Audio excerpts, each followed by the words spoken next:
భూమి మీద హాయిగా ఉండాలా? నీకు ప్రమాదాలు, నీకు భయంకరమైన చావుకు సంబంధించిన నీ జీవితాన్ని అంతమైపోయే విషయాలు నీ జీవితానికి అంటకూడదు అంటే నా మాటలు నీకు క్షేమ సాధనములు కావా?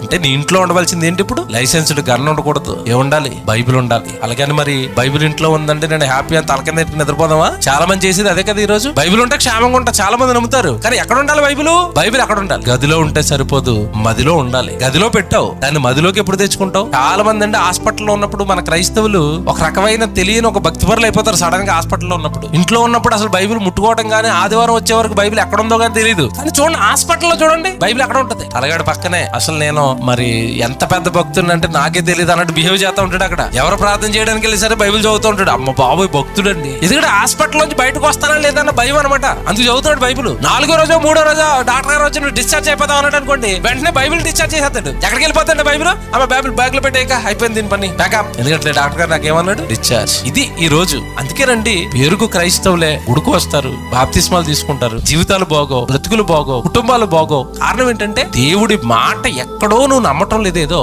అందుకే నీ కుటుంబం కూలిపోతుంది.